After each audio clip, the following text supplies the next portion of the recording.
131쪽으로 가봐.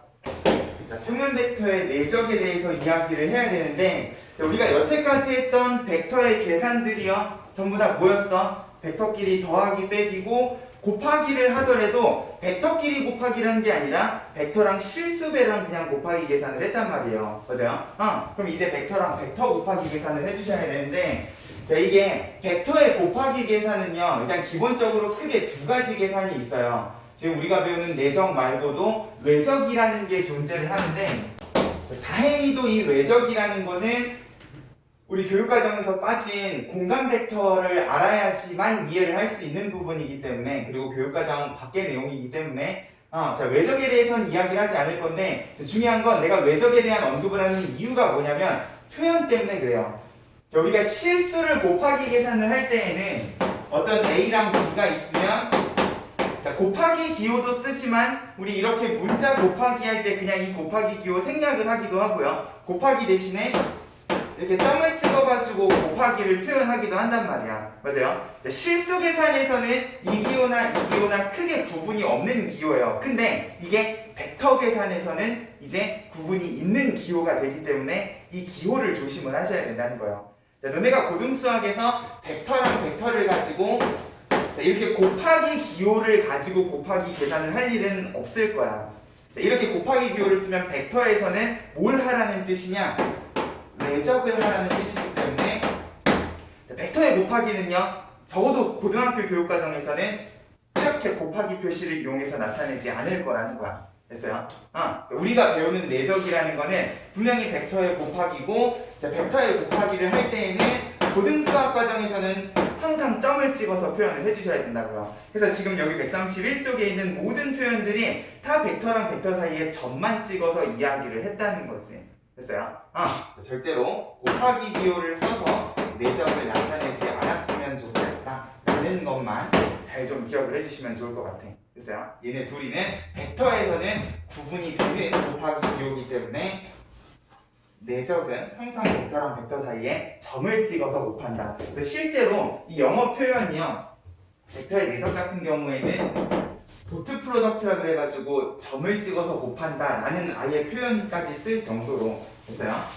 점을 찍어서 곱하는 그러니까 벡터의 곱하기, 그리고 이 곱하기 기호를 써서 곱하기 계산을 하는 곱하기는 전혀 다른 계산이기 때문에 구분을 지어주자.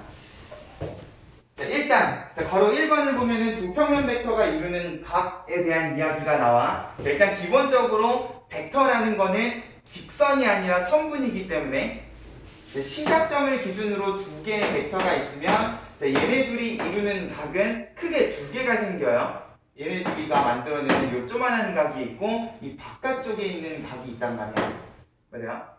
항상 두 벡터가 이루는 각은 0도에서 180도 사이의 각을 두 벡터가 이루는 각이라고 한다. 거기 0도부터 180도 사이에다 네모치고 동그라미 좀 치세요. 나중에 우리가 이 벡터 표현을 이용해서 두 직선이 이루는 각에 대해서도 이야기를 할 건데, 자, 벡터는 요 각이 이렇게 벌어지게 되면 둔각도 나타낼 수가 있다 보니까, 근데 중요한 건 이게 벡터가 아니라 직선이 돼버리게 되면 두 직선이 이루는 각은 항상 하나가 예각이면 반대편이 둔각이 돼버리시잖아. 끝이 없는 직선이기 때문에 두 직선이 이루는 각은 항상 반대편에 막곡지각이라는 게 생긴다는 거죠. 근데 벡터는 그렇지 않기 때문에, 요거 같은 경우 두 직선이 이루는 각 같은 경우에는 그냥 0도에서부터 90도 사이에 대해서만 이야기를 해도 상관이 없어요. 이게 90도를 넘어가 버리게 되면 자연스럽게 둔각 반대편에 예각이 생기기 때문에. 근데 벡터는 어때? 시작점이 있기 때문에 예각과 둔각이 구분이 돼야 되는 그런 표현이다 라는 거를 잘 좀 기억해 주시면 좋을 것 같아. 나중에 두 직선이 이루는 각 이야기할 때 다시 한번 이야기를 하긴 할 겁니다. 벡터는 0도에서 180도 사이. 그러면 180도를 넘어가게 되면 이제 이쪽에 있는 각의 크기를 두 벡터가 이루는 각이라고 이야기를 할 거라는 거예요. 됐어요? 0도에서 180도 사이라는 걸 잘 기억을 해주시고, 자, 평면 벡터의 내적. 그러면 내가 두 벡터를 곱한다는 거는 어떤 의미인가?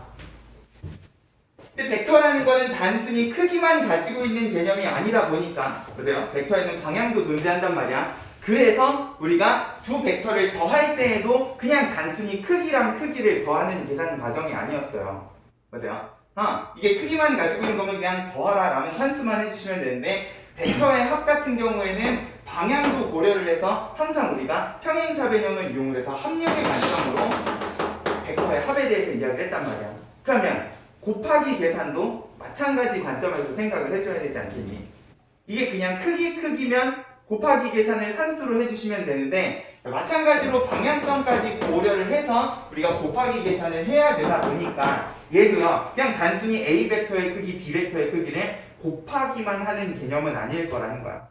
뭐 크기만 곱할 수도 있죠. 근데 그거는 그냥 실수의 계산하고 전혀 다르지 않기 때문에 자, 벡터의 곱하기 계산은 마찬가지로 우리가 더하기 계산을 했을 때처럼 방향성을 고려를 해서 곱하기 계산을 해주셔야 된다는 거예요. 자, 일단 벡터의 곱하기는 크기를 곱할 거기는 해요. 근데 이 크기를 그냥 곱하시는 게 아니라 자, 만약에 두 벡터가 이런 식으로 다른 방향을 향해 뻗어나가고 있는 벡터면 이제 요 선분의 길이랑 요 선분의 길이 벡터가 가지고 있는 크기를 곱하기는 할 건데 자, 그냥 곱하는 게 아니라 자, 두 벡터가 있으면 둘 중에 하나를 이런 식으로 반대편에 내가 곱해야 되는 벡터 방향으로 수선의 발을 내려가지고 요 크기만큼만 A에다가 곱한다 라는 느낌으로 생각을 해주실 거라는 거야. 됐어요? 이러면 자연스럽게 봐봐. 자, 원래 B 벡터의 크기는 이만큼인데 내가 요 벡터 끝을요 A 방향으로 수선의 발을 내리게 되면 자, 요 길이는 분명히 요 길이보다 짧아요. 맞니? 자, 우리 위치 벡터랑 좌표평면에서 좌표평면상의 어떤 벡터를 X축 방향, Y축 방향으로 분리해가지고 이야기했던 기억 있죠? 보세요. 결국 여기 있는 X좌표, Y좌표는 X축 방향의 단위 벡터를 A개, Y축 방향 단위 벡터 A개로 분리를 해서 생각을 했던 것처럼 두 벡터의 곱하기 계산을 할 때는 이 크기를 100% 다 곱하는 게 아니라 이 크기를 내가 곱해야 되는 벡터 쪽으로 이렇게 수선의 발을 내린 딱 A가 가지고 있는 방향만큼만 크기를 곱한다는 느낌으로 생각을 해주시면 된다는 거야. 됐어요? 이렇게 되면 자연스럽게 어떤 표현이 들어갈 수밖에 없냐? 이 두 벡터가 이루는 각의 크기에 대한 이야기를 하실 수밖에 없다고요. 내가 알고 있는 건 요 벡터의 크기인데 요 벡터의 크기를 100% 곱하는 게 아니라 요만큼만 곱해야 된단 말이야. 그러면 이렇게 수선의 발을 내렸을 때 생기는 직각삼각형의 관점에서 벡터 B의 크기는 빗변이 되고요. 내가 곱해야 되는 딱 요만큼의 크기는 이 직각삼각형의 밑변이시잖아. 맞니? 이 직각삼각형의 밑변은 뭐 가지고 표현을 하셔야 됩니까? 자, 빗변의 길이가 벡터 B의 크기면 자, 거기에다가 코사인 세타만 뿅 곱해주시면 딱 A 방향만큼의 벡터의 크기가 남게 될 거라는 거죠. 자, 결국 두 벡터의 곱하기라는 거는 두 벡터가 가지고 있는 크기를 100% 곱하시는 게 아니라 두 벡터가 있으면 하나의 벡터를 내가 곱해야 되는 벡터 방향으로 코사인만큼만 딱 요 방향만큼만 크기를 곱한다는 느낌으로 생각을 해주셔야 돼요. 됐어요? 그러면 정확히 여기에다가 뭐만 곱해주시면 되는 거야? 코사인 세타만 이렇게 곱해주시면 되는 거야. 됐어요? A의 크기에다가 B가 가지고 있는 벡터의 크기는 100%가 아니라 딱 A 벡터 방향만큼의 코사인만큼의 크기만 곱한다. 이게 벡터의 내적이시라는 거죠. 됐어요? 그러면 내가 B를 A 방향으로 수선의 발을 내리지 않고요. A를 B 방향으로 수선의 발을 내릴 수는 있지 않을까? 얘를요, 거꾸로 그러면 B 방향으로 이렇게 수선의 발을 내려서 요만큼만 곱한다고 생각을 하시면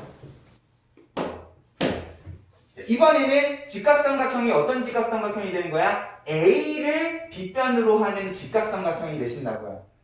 근데 그렇다 하더라도 여기서부터 여기까지는 결국 이 직각삼각형 기준으로는 밑변이시잖아. 맞아요? 똑같이 이 벡터 크기에다가 코사인 세타만 곱하면 B 방향만큼의 크기를 이야기를 해주실 수가 있다고요. 결과적으로는 똑같은 계산이 일치하는 거야. 내가 B를 기준으로 A 벡터를 B 방향으로 수선의 발을 내리게 되더라도 결국 내가 곱해야 되는 값은 A 벡터의 크기에 코사인 세타만큼을 B에다가 곱해주시게 될 거다. 됐어요? 얘네들은 전부 다 크기이기 때문에 교환법칙 성립하시죠? 자리가 바뀌어도 상관없기 때문에 결과적으로는 두 벡터, 둘 중에 어느 벡터를 잡아서 반대편에다 수선의 발을 내리더라도 결과는 똑같다는 거지. 됐어요? 그 벡터의 곱셈이라는 거는 단순히 크기를 곱하는 게 아니라 두 벡터가 가지고 있는 방향까지 고려를 해서 한 벡터를 다른 벡터 방향만큼 코사인 세타를 붙여서 크기를 곱할 거다라는 느낌으로 내적을 기억을 해주시면 돼요. 됐습니까? 그래서 그런 내용이 131쪽에 잘 정리가 되어 있습니다. A, B 두 벡터가 이루는 각의 크기를 알아야지만 이제 이 내적이라는 벡터의 곱하기 계산을 해주실 수가 있고, 자, 밑에 보면은 세타가 0도부터 90도 사이일 때랑 90도에서 180도 사이일 때를 구분 지어 놨어요. 왜냐? 이 기하는 수학 1을 안 배우더라도 공부를 하실 수가 있어야 되다 보니까 우리 수학 1에서 이미 각의 크기가 90도를 넘어가면 코사인은 음수일 것이다 라는 거 이미 알고 있죠? 됐어요? 그걸 모르는 학생들을 위해서 지금 예각일 때랑 둔각일 때를 구분 지어 놨는데, 우리는 그 괄호 1번에 있는 A의 크기, B의 크기, 코사인 세타 거기다가만 네모 박스를 치고 별표를 칠게요.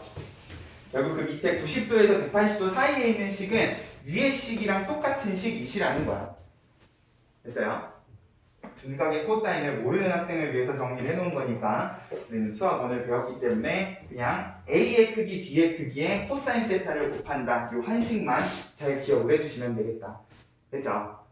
그래서 일단 벡터가 가지고 있는 기본적인 정의는 잘 기억을 하고 계셔야 됩니다. 근데 이게 이제 우리가 앞에서 배운 위치 벡터랑 성분을 이용을 하게 되면, 자, 내가 얘를 크기의 두 벡터가 이루는 각의 관점에서 생각을 하면 이렇게 정리를 하시는 게 맞아. 근데 내가 얘를요, 만약에 A 벡터의 좌표 그리고 B 벡터의 좌표의 형태로 알고 있다고 하면은, 자, 밑에 네모 박스를 봐라. A와 B의 벡터가요, 생각보다 어렵지 않은 식으로 정리가 되어 있어요. 실제로 여기 있는 A1, B1 더하기 A2, B2라는 식도요, 마찬가지로 여기에서부터 유도를 하시는 거야. 근데 이게 좌표를 알고 나면 훨씬 내적 계산을 하기가 쉬워진다는 거지. A1, B1이라는 건 뭐야? 두 벡터의 X 좌표이시고요. 그죠? A2, B2는 Y 좌표이시기 때문에 내가 만약에 두 벡터를 좌표의 형태로, 성분의 형태로 알고 있으면 내적은 이렇게 하실 필요 없이 그냥 X 성분끼리 곱하고 Y 성분끼리 곱해서 더해주시기만 해도 벡터의 내적 값을 찾아줄 수가 있다. 됐어요? 벡터의 내적은 크게 두 가지 형태로 기억을 해주셔야 돼요. 도형으로 주어졌을 때랑 좌표로 주어졌을 때. 결과적으로 얘네들은 똑같은 식이고 똑같은 결과값을 낼 거기 때문에 벡터는 두 가지 방법으로 계산을 해줄 수가 있겠구나 라는 것까지 잘 기억을 해주시면, 요거에 대한 증명이 아마 다음 페이지에 나와 있을 거예요. 근데 증명은 사실 중요한 게 아니기 때문에 지금 여기도 수학 1 베이스 없이 보충학습에다가 증명을 하다 보니까 증명 과정이 긴데, 사실 요걸 가지고 요렇게 유도하는 과정은요, 우리가 수학 1에서 배운 코사인 법칙을 이용을 하시면 어렵지 않게 정리를 해주실 수가 있어요. 결국 내가 A점과 B점을 알고 있다.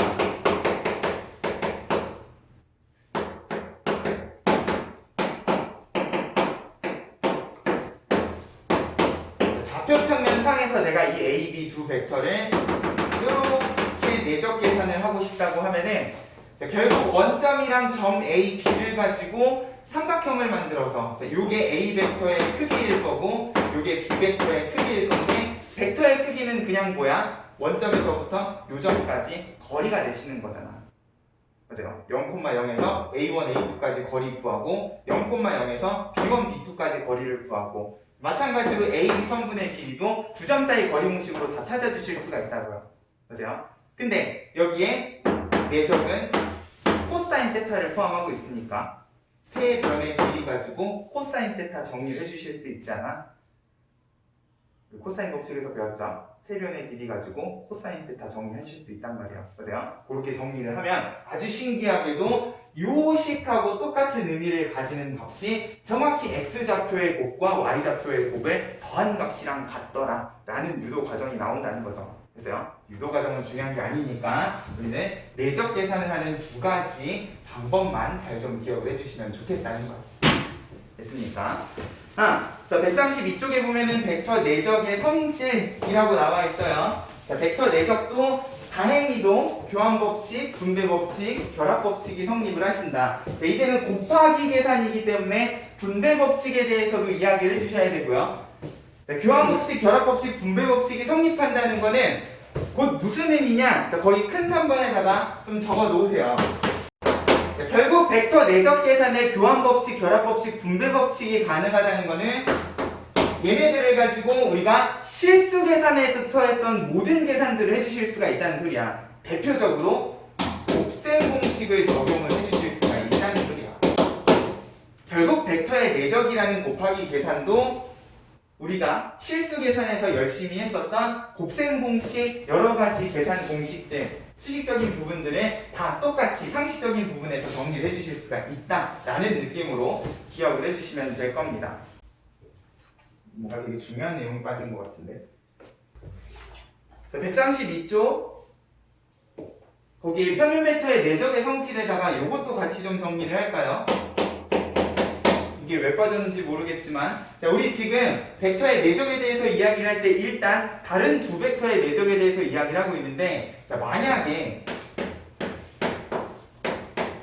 내가 똑같은 두 벡터를 곱하고 싶다고 하면, 자, A랑 A의 내적이라는 거는 어때?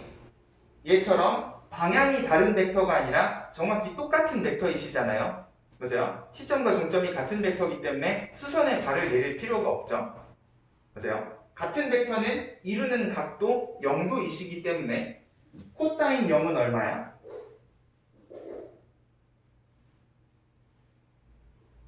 1. 그래, 코사인 0은 1이시잖아요. 그러면 내가 만약에 같은 벡터 두 개를 곱하고 싶다고 하면 얘는 방향을 고려할 필요 없이 그냥 크기만 곱해도 되실 거예요. 됐어요? 요 성질을 이용을 하면은 그 밑에 초록 박스 밑에 얘를 보면 다음 등식이 성립함을 보이시오 그래 놨는데, 지금 1번 같은 경우에 A랑 B 벡터를 더한 벡터 크기의 제곱에 대해서 이야기를 했단 말이야. 이거를 이해하시려면 이 부분을 이해를 해야 돼요. 자, 결국 크기를 두 번 곱했다는 거는 이렇게 생각을 하실 수도 있고, 똑같은 벡터 두 개를 내적을 했다 라는 느낌으로 생각을 해주실 수도 있고요. 벡터의 내적은 교환법칙, 결합법칙, 분배법칙이 성립하기 때문에 얘는요, 우리가 알고 있는 그냥 완전제곱식의 관점에서 이렇게 정리를 하실 수가 있다는 거죠. a제곱 더하기 2ab 더하기 b제곱인데, 조심하셔야 되는 건 이 과정에서 내가 곱하는 애들이요, A랑 A의 내적 같은 경우에는 똑같은 벡터이기 때문에 그냥 크기 제곱이 되시고, B랑 B를 곱하는 과정도 마찬가지로 그냥 크기만 곱해주시면 되는데, 이 중간에 생기는 A, B의 내적 2배, 얘는요 이제 뭐야? 단순히 크기를 곱하는 곱하기 계산이 아니시라는 것만 조심을 하면 돼요. 됐어요? 같은 벡터는 그냥 크기만 곱해주시면 되는데 다른 벡터는 항상 내적의 형태로 표현을 해야 된다라는 것만 조심을 하시면 되고, 그 옆에 괄호 2번에 나와 있는 A 벡터, B 벡터의 합과 차, 뭐야? 분배법칙이 성립하기 때문에 얘도 마찬가지 우리가 수학상에서 배웠던 합차 공식을 이용을 해서 A제곱 마이너스 B제곱으로 이렇게 적어주시는 게 가능하겠다. 됐어요? 이게 우리가 수학상에서 배운 분명히 똑같은 곱셈 공식을 쓰시기는 하는데, 얘는 내적이기 때문에 항상 제곱을 할 때나 다른 벡터를 곱할 때에는 표현상에 조심을 해주셔야 된다고요. 이거는 단순히 크기만 곱하는 계산이 아니다라는 것만 조심을 하면서 우리가 썼던 곱셈 공식을 벡터에서도 똑같이 적용을 시켜주실 수가 있겠다라는 것만 기억을 하자고. 됐죠? 그래서 다행히도 벡터의 곱하기 계산은 교환법칙, 결합법칙, 분배법칙이 성립하는 계산이시다. 우리가 여태까지 했던 상식적인 모든 계산들을 똑같이 해줄 수가 있다라는 것까지 기억을 해주시면, 자, 밑에 큰 4번에다가 별표 좀 칠게요. 두 평면 벡터가 이루는 각의 크기. 자, 얘는 아무 때나 구하실 수 있는 건 아니고, 두 벡터가 이루는 각의 크기는 항상 성분으로 주어져 있을 때,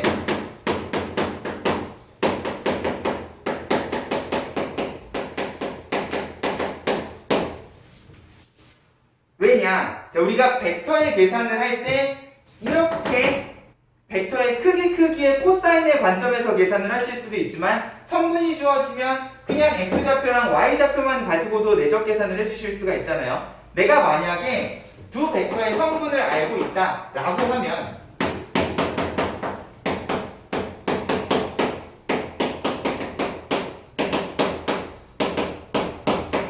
사실 A랑 B의 내적 계산은 그냥 X 성분과 Y 성분끼리의 곱하기만 해도 되는데, 자, 아까 내가 코사인 법칙 이야기 잠깐 하면서 성분이 주어져 있으면 벡터 A의 크기도 구할 수 있고요, 원점에서부터 고점까지 거리 이시니까 벡터 B의 크기도 구할 수 있다 보니까, 이 두 가지 방법을 성분을 이용하면 다 써주실 수가 있다고요. 그러면 자연스럽게 얘네 둘이가 같다에서부터 어떤 식을 유도를 해주실 수도 있느냐, 이 두 벡터가 이루는 각의 코사인 값을 바로 찾아주실 수가 있겠구나 라는 것도 유도를 해주실 수가 있다고요. 됐어요? 이거는 원점에서부터 A점까지 거리, 원점에서부터 B점까지 거리고, 내가 거기에 두 벡터의 내적을 성분을 가지고 해주시면 자연스럽게 두 벡터가 이루는 각의 코사인 값을 찾아주실 수가 있겠다. 됐어요? 자, 지금 여기 큰 4번에는 표현을 각의 크기라고 했지만, 자, 사실 실제로 각의 크기가 나오시는 게 아니라, 자, 이제 우리 모든 각은요, 그냥 각의 크기뿐만 아니라 삼각비의 형태로 얻어주시는 거다라는 느낌으로 생각을 하시면, 생각을 해봐봐. 우리가 사인, 코사인, 탄젠트, 삼각비 이야기할 때요, 항상 특수각에 대해서만 이야기를 했던 건 아니잖아. 직각삼각형은 얼마든지 특수각이 아닌 다른 각에 대해서도 이야기를 하실 수가 있고, 3대 4대 5짜리 직각삼각형이 몇 도 각을 가지는지는 몰라도요, 내가 만약에 코사인 세타가 5분의 3인 직각삼각형을 그리고 싶다고 하면 자연스럽게 3대 4대 5짜리 직각삼각형이 나오시잖아요. 맞아요? 만약에 내가 코사인 세타가 3분의 1인 직각삼각형을 만들고 싶다. 그럼 뭐야? 뒷변과 밑변의 비율이 3대 1인 직각삼각형. 각의 크기가 얼마인지는 몰라도 적어도 내가 이 각을 표현을 해주실 수는 있을 거기 때문에. 됐어요? 우리가 삼각함수라는 걸 배운 이후부터 벡터가 이루는 각이라는 거는 실제 각을 의미하는 게 아니라 그 각을 대표하는 삼각비를 이용해서도 나타내실 수가 있다라는 거를 생각을 해주시면, 이 코사인 값이 만약에 특수각의 코사인 값이 아니더라도 너네는 당황을 하실 필요가 없다는 거예요. 됐어요? 항상 각이라는 건 실제 각의 크기뿐만 아니라 삼각비로 대표되는 크기로 이야기를 해주실 수도 있다까지 기억을 해주시면, 이제 내적 공식을 이용을 해서 자연스럽게 두 벡터가 이루는 각에 대해서 이야기를 해주실 수도 있다는 거. 됐어요? 내적 공식을 이용을 하면 이 두 벡터가 이루는 각의 코사인 값을 찾아주실 수가 있다라는 것까지 기억을 해주시면서 뒤에 있는 필수예제 문제 연습을 좀 해볼게요. 135쪽 필수예제 10번 봅시다. 한 변의 길이가 2인 정삼각형의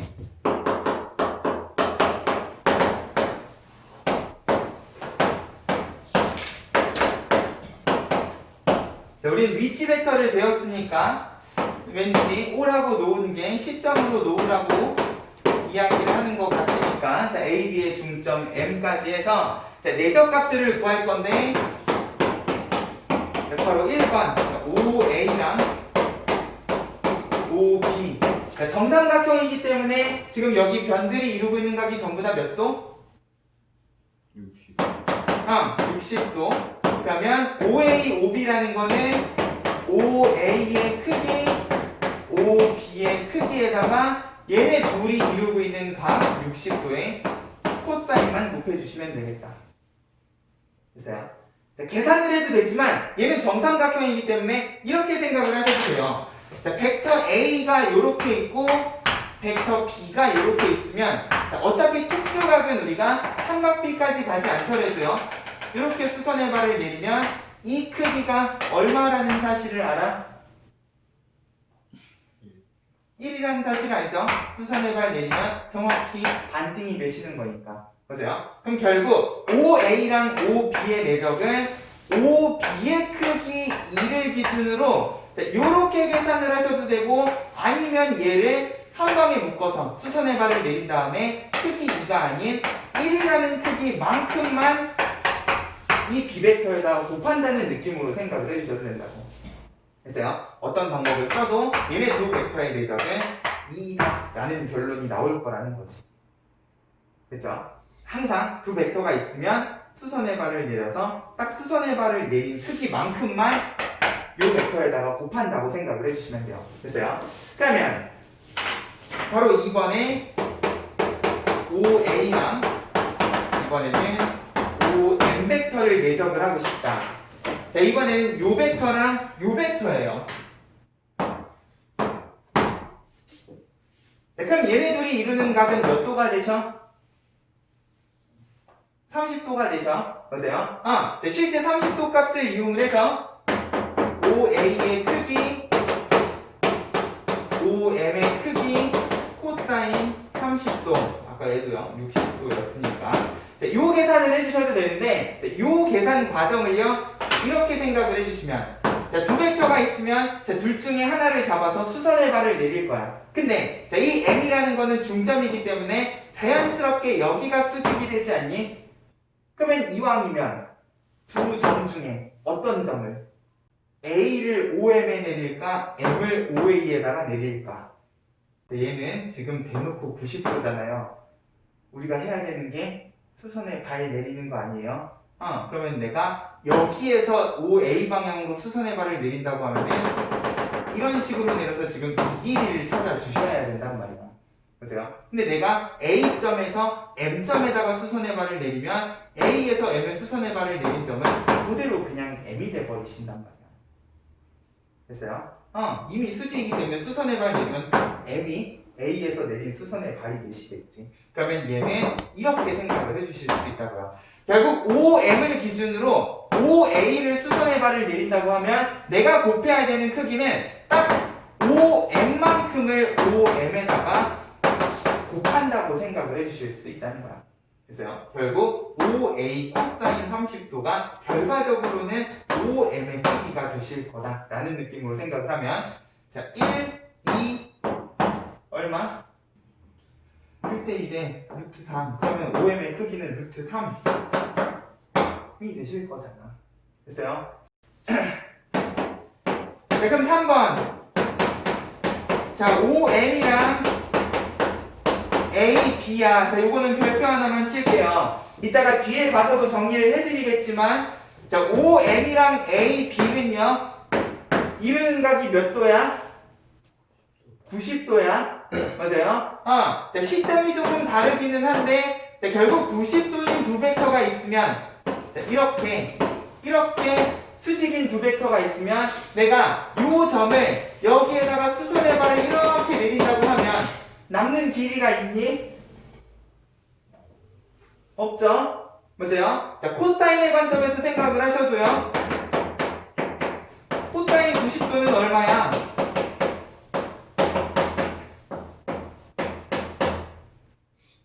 어, 0이란 말이야. 그러면 수직인 두 벡터는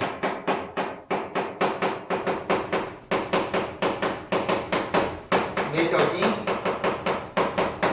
0이겠구나. 됐어요? 이거는 고민하실 필요 없이 90도가 보이자마자 그냥 바로 0 하고 나오셨으면 좋겠다는 거야. 그죠? 수직인 두 벡터는 내적을 해봤자 그냥 0이 돼버리실 거다. 자, 그럼 4번. 자, 비슷한 느낌으로 계속 정리가 되실 거예요. 그러면 OA랑 AB를 내적을 하고 싶다. 자, 이제부터 계속 시점이 다른 벡터가 나오고 계셔. 맞아요? 근데 내가 수선의 발을 내리려면 적어도 두 벡터는 시점이 일치한 상태에서 수선의 발을 내려주셔야 되다 보니까 자, OA랑 AB 벡터의 내적은요, 둘 중에 하나를 평행 이동을 해서 찾아주시면 좋을 것 같아. 자, OA가 있으니까 내가 이 AB를요, 정확히 이쪽 방향으로 이렇게 평행 이동을 하시면, 벡터는 평행 이동을 해도 상관없잖아요. 시점을 일치시킨 상태에서 결국 두 벡터가 이루는 각의 크기를 따져보면 몇 도가 되십니까?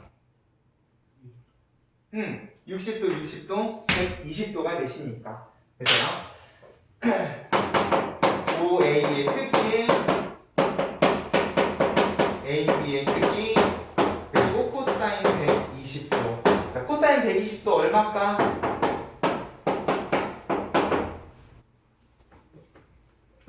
마이너스 2분의 응. 마이너스 2분의 그래, 마이너스 2분의 1이요. 그러면 결국 마이너스 2라는 음수값을 가지게 될 거라는 거예요. 됐어요? 자, 결국 두 벡터가 이루는 각이 둔각인 경우 내적은 음수가 되실 수도 있다. 자, 이게 무슨 소리냐면은 자, OA랑 AB라는 벡터가 있는데 자, 결국 둘 중에 하나를 다른 한 벡터에다가 수선의 발을 내려주셔야 된단 말이야. 그럼 내가 요 AB 벡터의 끝점을 이렇게 OA 방향으로 수선의 발을 내린다고 하면 내가 곱해야 되는 값은요, 정확히 OA랑 반대 방향에 있는 이만큼의 크기를 곱해 주실 거라는 거야. 됐어요? 자, 일단 코사인은 둔각에서 음수이기도 하지만 자, 얘네 두 벡터는요, 하나는 크기가 2고 하나는 크기가 1인데 방향이 반대 방향이시다 보니까 내가 이 방향을 기준으로 생각하면 얘는요, 그냥 1이 아니라 마이너스 1이라고 생각을 해주셔야 된다는 거야. 됐어요? 자, 예각의 경우는 수선의 발을 내려도 같은 방향의 벡터가 나오시는데 둔각의 경우에는 수선의 발을 내렸을 때 반대 방향의 벡터가 된다라는 느낌으로 둔각의 경우에는 음수인 내적값이 나올 수도 있겠구나 라는 거를 기억을 해주셔야 된다고. 됐습니까? 자, 5번에 OA 벡터 내적은 같은 벡터니까 그냥 제곱만 해주시면 되는 거죠. 됐어요? OA의 제곱이니까 그냥 4 해주시면 되는데 우리는 3번, 4번 두 벡터가 이루는 각이 수직인 경우랑 둔각인 경우에다가만 간단하게 메모를 좀 해놓으시면 좋을 것 같아요. 수직인 경우는 내적이 0이 되시고 둔각이면 벡터의 내적이라는 계산은 음수값이 나올 수도 있는 계산이구나 라는 거 잘 좀 기억을 해주세요. 벡터의 내적은 이렇게 도형의 관점에서도 생각을 해주실 줄은 알아야 돼요. 왜냐면 지금 여기에는 좌표도 없고 성분도 없기 때문에 도형으로 주어져 있을 때에는 항상 크기, 코사인 세타 혹은 두 벡터 중에 하나를 다른 벡터의 수선의 발을 내렸을 때의 상황을 생각을 하면서 내적 계산을 해주셔야 됐죠? 이 부분이 익숙해지고 나면 다음 페이지부터 등장하는 내적 계산들은 그렇게 어려운 계산들이 아니실 겁니다. 필수예제 11번. 자, 이번에는 성분으로 주어져 있을 때야. 자, 바로 1번에 벡터 A는 2, 마이너스 3, 벡터 B는 마이너스 1, 2라고 되어 있는데 이게 또 간단한 계산이 아니네. 자, 내가 해야 되는 내적 계산이 A랑 A-2B인데 자, 우리가 앞에서 벡터의 내적 계산은 교환법칙, 결합법칙, 분배법칙이 성립한다 그랬어요. 그러면 내가 이 곱하기 계산을 전개하는데 아무런 문제가 없으실 거거든. 자, 근데 이게 만약에 성분으로 주어져 있다면 굳이 내가 얘를 전개하지 않더라도요, 그냥 A-2B라는 벡터를 바로 성분 계산으로 해주실 수 있지 않아? A에서 b만큼을 뺀다는 건 a-2b는 x 성분이 4고 a-2b라는 거는 y 성분이 -6이니까. 그래요? 성분이 주어지면 더하기 빼기 실수배 전부 다 x 성분, y 성분 따로따로 해주시는 거 아니야? 그죠? 그럼 결국 이 내적 계산은 전개를 할 필요도 없이 2,-2랑 4,-6을 가지고 바로 해주실 수도 있다는 거예요. 그래서 x 성분끼리 곱하고 y 성분끼리 곱해서 더해주시기만 해도 내적 계산은 끝이다. 그죠? 전개는 필요할 때만 하시고 성분이 주어져 있으면 전개도 할 필요가 없으시다라는 거를 잘 좀 기억을 했으면 좋겠습니다. 2번 자, 마찬가지야. 자, 미지수를 포함하고 있는데 A 벡터, B 벡터의 내적이 14다. 성분이 주어지면 내적은 X 성분끼리 그리고 Y 성분끼리 곱해서 더해주시는 거니까 6x, 8x에 -2가 14면 x는 이겠거니. 됐어요? 성분이 주어지면 내적 계산은 어려운 게 아니시라는 거예요. 됐죠? 밑에 다른 풀이에는 전개를 해서 실제 벡터의 크기를 가지고도 계산을 해놨는데 굳이 그렇게 하실 필요는 없다. 됐죠? 이게 그냥 도형으로 주어졌을 때랑 성분으로 주어졌을 때의 차이야. 우리 위치 벡터 이야기할 때에도요, 성분으로 주어지면 훨씬 벡터 다루기가 쉬울 거라고 이야기를 했었잖아요. 근데 그거는 내적에서도 마찬가지라는 거죠. 그래서 우리가 열심히 벡터를 좌표 평면에 옮겨서 점의 관점으로 이야기를 하는 겁니다. 그래서요, 성분이 주어지면 내적 계산은 어렵지 않을 것이다. 필수에 12번에다가 별표 하나만 칩시다. 그러면 이 내적의 성질을 이용해서 우리가 어떤 계산도 해주실 수가 있는가? 필수에 12번을 보면은 벡터 A랑 벡터 B의 크기가 주어져 있는데 동시에 A 합 B의 크기가 주어져 있어요. 그러면 이걸 가지고 막 머리 싸매고 고민을 하시는 게 아니라고요. 하나는 크기가 2고 하나는 크기가 1인데 더하면 크기가 루트 2다. 그러면 얘네 둘을 어떻게 배치를 해야 되는가 이 지랄 하시는 게 아니라고요. 그래서 내적을 배우고 나면 이제 A의 크기, B의 크기, A 합 B의 크기는요 이렇게 열심히 벡터 화살표 두 개를 지지고 볶는 문제가 아니라 이 부분 합 벡터로 주어져 있는 부분을 제곱을 하는 거예요. 필수 이제 12번에다 적어놔. 벡터의 크기가 주어져 있으면 우리 아까 여기서 잠깐 유도해 봤어요. 그냥 A 합 B의 크기는 실제로 합 벡터의 크기를 따져주시는 거지만 내가 얘를 제곱을 하게 되면 자연스럽게 벡터의 크기 제곱은 똑같은 벡터 두 개를 내적했다라고 생각을 해주실 수도 있다 보니까 얘는 제곱했으니까 크기가 2이잖아요. 그러면 이 2라는 값을 가지고 얘를 이렇게 유도를 해보자는 거죠. 완전 제곱식이니까 a제곱의 2배의 a이 b제곱으로 정리를 하시면 a제곱 b제곱은 그냥 여기 있는 것 그대로 가지고 오시면 되는 거고 a의 내적은 단순히 크기를 곱하는 게 아니라는 것만 조심을 해주시면 곱해도 뭘 찾아주실 수가 있느냐 a랑 b의 내적 값을 하나 찾아주실 수가 있다고요. 정리하면 어떻게 돼? 5 넘어가면 -3이고 2로 나누면 -2분의 3이시니까 AB 내적은 -2분의 3이다라는 식을 얻었으면 이제 여기에서 A의 크기, B의 크기를 이용을 하는 거예요. AB의 내적은 A의 크기, B의 크기에 두 벡터가 이루는 값의 코사인이시니까. 됐어요?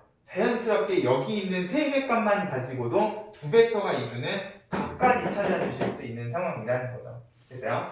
일단 바로 1번에는 A 내적 B를 구하라 그랬으니까 제곱해서 정리를 해주시면 되는 거고, 그럼 이걸 가지고 자연스럽게 우리는 두 벡터가 이루는 각도 찾아주실 수가 있을 거다. 마찬가지로 바로 2번에서 3a랑 2b의 합벡터의 크기인데, 자, 이것도요 a를 3배하고 b를 2배 해서 우리 지난 시간까지 했던 벡터의 덧셈 뺄셈을 해주시는 게 아니라 이제 합벡터의 크기는 그냥 제곱을 해버리시라고. 자, 얘를 제곱하면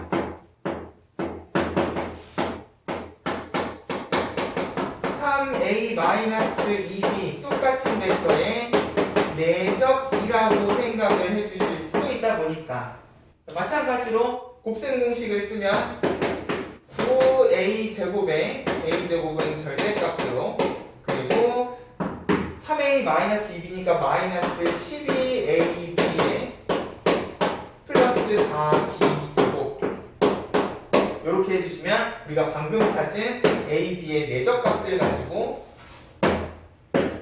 바로 요 벡터의 크기도 찾아주실 수 있을 거라고. 다만 제곱을 해서 구한 거기 때문에 마지막에 루트까지 씌워주면 됐어요. 이제 합벡터의 크기는 제곱을 해서 내적 공식으로 유도를 하실 수도 있겠다라는 거예요. 됐죠? 요거 필수 이제 12번에다 꼭 좀 적어주시고요.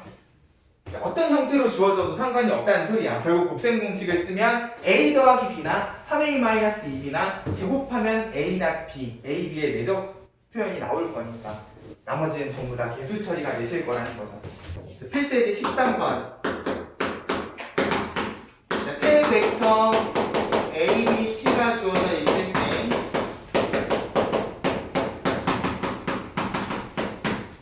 a-b랑 a-c 벡터가 이루는 각의 크기를 구하시오.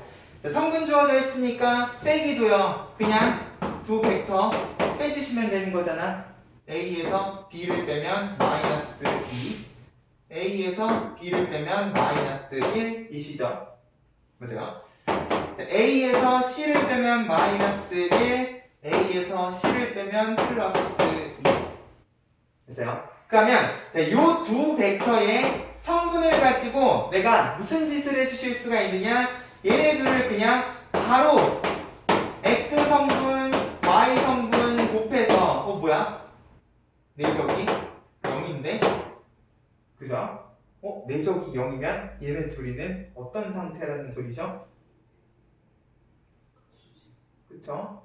내적이 0이면 수직인 상황이 되겠구나.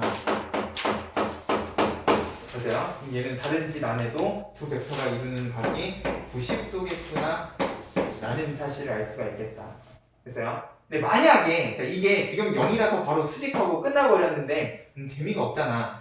내가 이렇게 성분을 가지고 계산한 내적이랑 이 내적이라는 거는 a 아니지 요 벡터의 크기, 자 마이너스 2, 마이너스 1이니까 크기는 루트 5 2시잖아요. 보세요. 마이너스 1, 2도 마찬가지로 크기는 루트 5고 크기에다가 코사인 세타를 곱한다는 느낌으로 정리해 주시면 자연스럽게 요 두 개의 식을 가지고 코사인 값도 찾아주실 수 있을 거라는 거예요. 됐어요? 근데 그게 0이면 굳이 이 과정 필요 없이 90도다 수직이다 라고 바로 이야기를 해주실 수 있지만, 만약에 이 값이 0이 아니라면 요 과정까지 너네가 생각을 해주시면 된다고. 됐죠?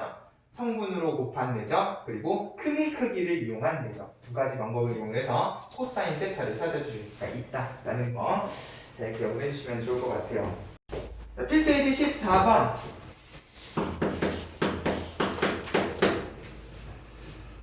자, 다시 또 크기에 대한 이야기를 하고 있는 것 같아. 근데 나는 이미 앞에 필수 예제 12번에서 모든 이야기를 해버렸다.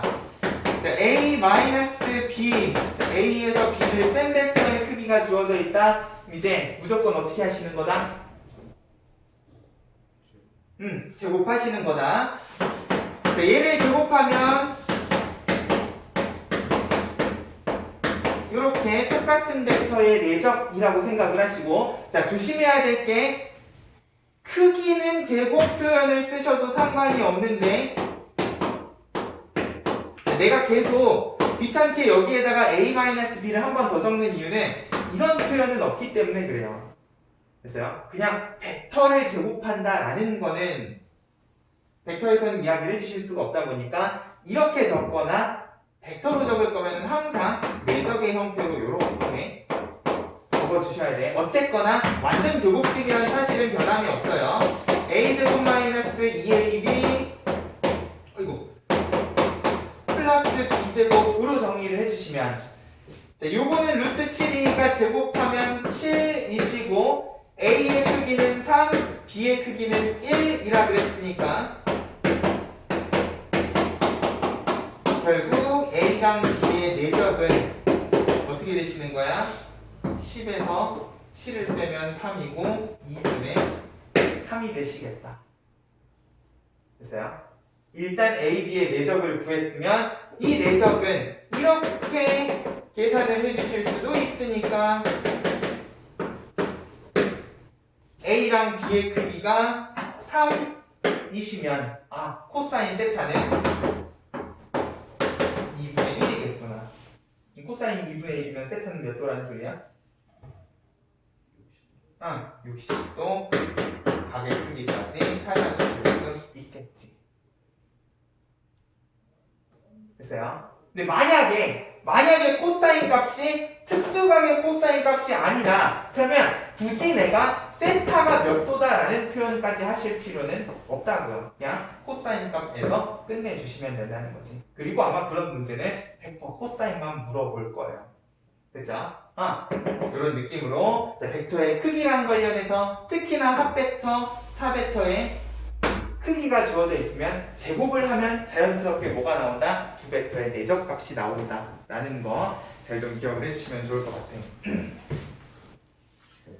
됐죠?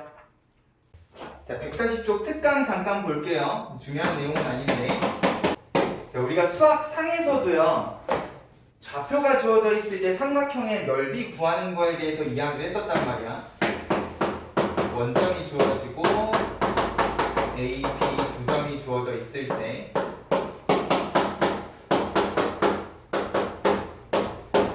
삼각형의 넓이 수학 상에서는 어떻게 구했었습니까? 그죠? 점과 직선 사이의 거리 이용해가지고 삼각형의 넓이 구했었어요. 맞아요? 자, 그러면서 이런 공식도 한번 보신 적 있었을 거예요.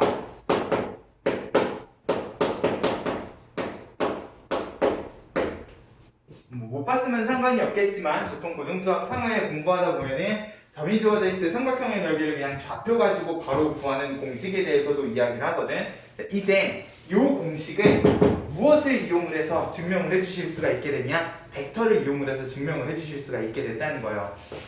자, 우리가 삼각형의 넓이를 밑변 곱하기 높이 가지고도 구하지만 자, 수학 1에서 삼각형의 넓이 어떻게 구하실 수도 있다 그랬었어? 2분의 1에 두 변의 사인 세타 가지고도 구할 수 있다고 배우지 않았습니까? 보세요. 두 변의 P각의 사인 이용하면 삼각형의 넓이 구할 수 있다고 그랬잖아. 보세요. 그러면 OA, OB 3분의 길이는 결국 벡터 OA랑 OB의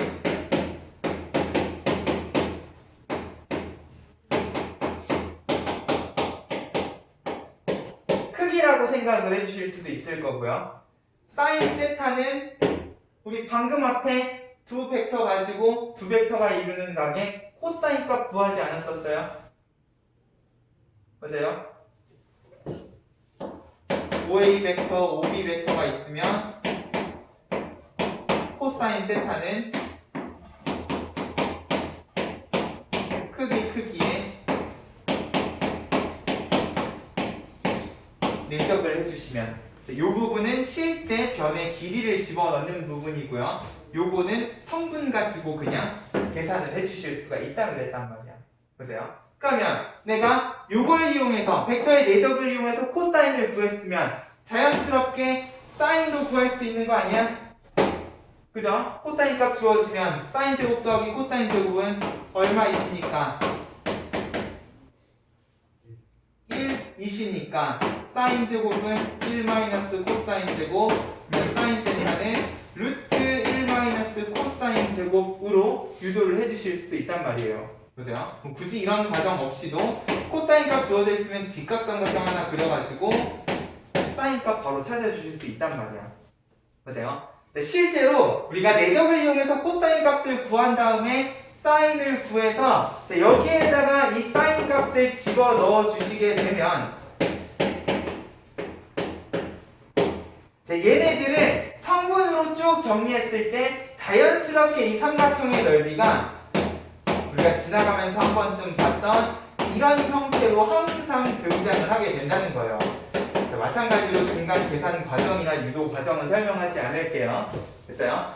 결국 우리가 이렇게 코사인 세타로 사인 세타를 구하고 나면 삼각형의 넓이도 무엇을 이용해서 벡터의 내적을 이용해서 찾아줄 수 있겠구나. 이제 점의 좌표만 알아도 얘네 두 직선이 이루는 각의 크기를 찾아줄 수 있다 보니까 그 각의 코사인 값을 이용해서 사인 값까지 넓이에다가 활용을 해주실 수가 있겠다라는 느낌으로만.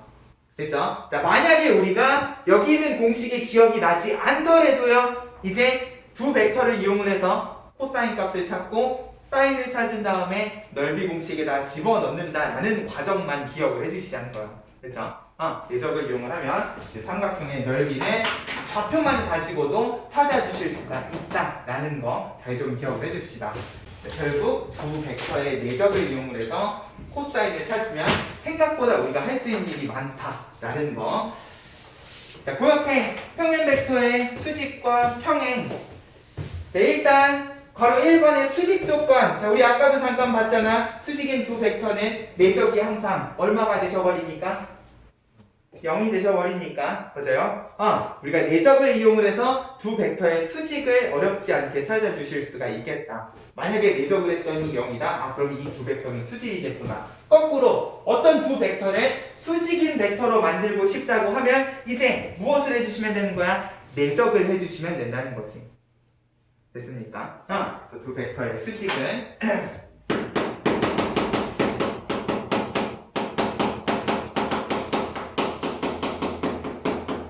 이제 내적을 가지고 판단을 해주실 수 있는 거다라는 거를 기억을 해주시면, 그 밑에 두 벡터의 평행만 간단하게 설명을 할게요. 근데 이미 우리 두 벡터의 평행은 앞에서부터 계속 이야기했던 거잖아. 자, 두 벡터가 평행이라는 건 두 벡터가 무슨 관계이시라는 소리? 두 벡터가 평행이면 실수의 관계다 이야기했잖아요. 됐어요? 두 벡터의 평행이라는 건 사실 큰 의미가 없는 거라 그랬어요. 어차피 벡터는 평행 이동이 자유롭기 때문에 벡터가 평행이라는 거는 결국 뭐라는 소리야? 일직선상에 존재한다 라고 생각을 해주시면 되고, 결국 두 벡터가 일직선상에 존재를 하려면 이 두 벡터는 굳이 두 개의 다른 문자로 표현할 필요 없이 얘는 결국 여기에다가 적당한 실수들만 곱해도 표현을 해주실 수가 있겠다라는 느낌으로 생각하자 그랬다고요. 됐어요? 근데 이게 좌표로 주어지게 되면 굳이 실수배로 가지 않더라도요, 어떻게 해주실 수가 있다? x 성분 b하고 y 성분 b가 같다를 이용해서 바로 찾아주실 수도 있다 그랬어요. 그죠?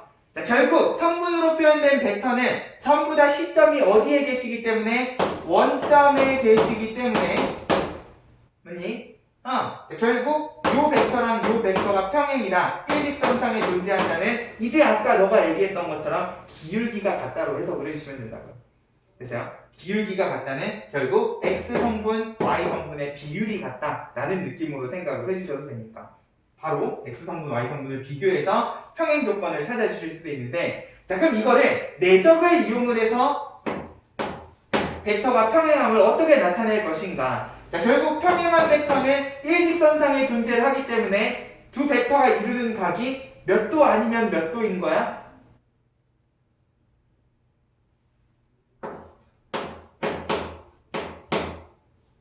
같은 방향이면 몇 도시고? 몇 도? 0. 그래, 0도! 됐어요? 0도면 그냥 크기만 곱해주시면 되는 거잖아. 근데 일직선상에 있는 거는 꼭 같은 방향이 아니라 반대 방향이실 수도 있잖아. 반대 방향이면 몇 도? 180도. 180도는 코사인이 얼마? 마이너스. 그래, 마이너스 1. 그러면 결국 평행한 두 벡터는요, 내적을 하게 되면 코사인 0은 1이고 180도는 마이너스 1이기 때문에 1 아니면 마이너스 1. 다른 거 곱할 필요 없이 그냥 플러스 마이너스로만 표현이 되실 거라는 거예요. 됐어요? 근데 중요한 건 이걸 이용해서 벡터의 평행을 따져 주시려면은 뭘 해야 되냐? 얘네 둘이 내적 계산도 해주셔야 되고요. 크기도 따져주셔야 된다고. 맞아요? 그러면 크기는 성분 가지고 두 점 사이의 거리 공식, 내적은 내적 공식을 쓰시는데 자, 굳이 성분이 주어져 있을 때 내가 이런 계산을 하실 필요는 없단 말이야. 이미 우리 성분 이야기하면서 성분이 주어지면 평행은 그냥 이렇게 간단하게 구할 수 있는 거를 굳이 내적을 이용을 해서 나타낼 필요는 없다는 거죠. 아, 그냥 얘는 그렇구나 정도로만 기억을 하시라고요. 평행한 두 벡터, 일직선인 두 벡터는 이루는 각이 0도 아니면 180도일 거기 때문에 내적을 하게 되면 그대로 크기를 곱한 값과 절대값이 같을 것이다. 값이 달라지지 않을 것이다. 라는 것만 그냥 기억만 하시자고요. 됐어요? 자, 결국 벡터 단원을 통틀어서 두 벡터의 평행은 크게 세 가지 방법으로 표현을 하실 수가 있다는 거야. 제일 기본적으로는 실수배 관계다. 성분이 주어지면 X성분 B, Y성분 B로도 나타내실 수 있지만 내적을 이용해서도 평행에 대해서 이야기를 할 수는 있다 정도로만 기억을 하시자고요. 평행은 내적 가지고 따져주시는 게 아니야. 우리가 내적 가지고 두 벡터의 위치관계를 따질 때는 뭐만 생각을 해주시면 되냐? 수직만 생각을 해주시면 된다고요. 왜? 수직은 0이잖아요. 맞아요? 0은 개이득이란 말이야. 그죠? 내적을 했더니 0이다. 아, 그러면 수직이다. 수직 조건만 우리가 내적 가지고 판단을 해주실 수 있으면 좋겠다는 거예요. 됐죠? 그래서 거기 평행 조건에다가 여기는 두 가지가 적혀 있는데 자, 방법 2 밑에다가 요거 하나 방법 3이라고 정리를 해주시면 되겠죠? 책에는 요거 두 가지 표현만 나와 있는데 두 벡터의 평행은 사실 이거보다도 훨씬 쉬운 게 뭐야? X성분과 Y성분의 비율을 가지고 나타내 주시는 거니까. 그래서 그러면 문제는 별로 그렇게 어렵지 않을 거예요. 필수예제 15번. 자, A 벡터랑 B 벡터. 자, 마찬가지로 성분으로 주어져 있는 상황이야. 3,1에 1,2. 자, 근데 A, B가 아니라 어떤 벡터에 대해서 이야기를 하고 싶으냐? A-XB라는 벡터랑 A 플러스 B라는 두 벡터에 대해서 이야기를 하고 싶다. 그러면 자, 성분이 주어져 있으니까 일단 성분 계산부터 좀 합시다. A-XB라는 거는 A-XB니까 X성분은 3-X고 A-XB니까 1-2X라는 Y성분을 가지고 있겠구나. A, B 합 벡터는 4,3이시기 때문에 자, 요거 두 개를 가지고 1번 수직이다. 어떻게 하시면 돼? 내적이 빵. 됐어요? 얘네들이 내적하면은 4 곱하기 3-X 3 곱하기 1-2X 니까 마이너스 4, 마이너스 6, 마이너스 10X에 12 플러스 3 15는 0 해서 X가 2분의 3이면 얘네 두 벡터는 자연스럽게 수직인 벡터가 되실 거다. 됐어요? 수직이 되게끔 미지수 값을 찾아주실 수가 있다는 거죠. 되니? 자, 근데 평행했으면 좋겠다. 자, 얘는 이렇게 하실 수도 있지만 하지 말라고. 자, 생각을 해봐라. 자, 내적 지금 구했잖아요. 자, 평행 조건을 내적으로 찾으려면은 내적도 해야 되지만 뭐도 해야 돼? A, B의 크기도 따져주셔야 돼요. 이건 어렵지 않게 크기가 오지만 얘는 아니잖아. 맞아요?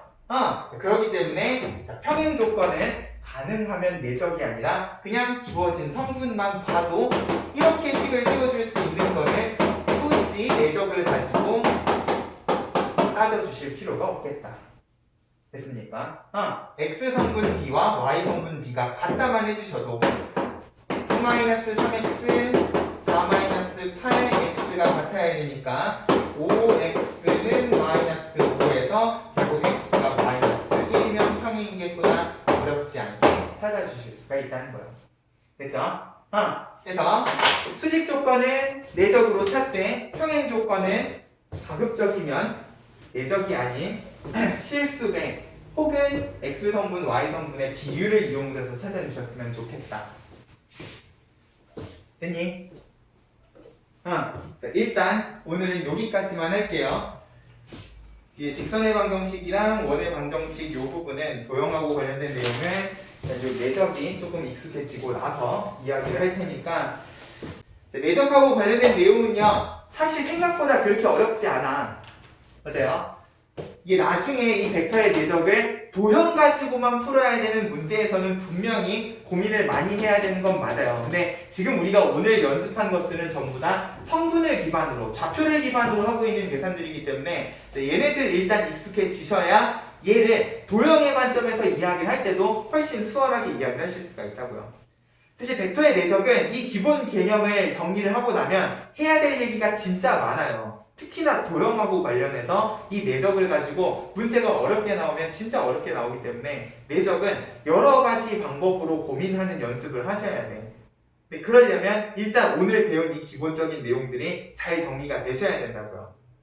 도형의 관점에서는 수선의 발을 내린 크기만큼만 곱한다. 요거를 꼭 기억을 하셔야 돼. 자, 이거 계산 쉽다고 요것만 오늘 머릿속에 남으시면 안 돼. 내적은 원래 두 벡터를 곱할 때 항상 수선의 발을 내린 크기만큼 방향을 고려한 크기를 곱한다는 느낌, 요 기본 정의를 꼭 기억을 해주셔야 돼요. 그래야지 도형 문제에서 고생을 안 하십니다. 됐죠? 그래서 내적 부분 잘 공부를 해서 우리 다음 주에 보도록 할게요.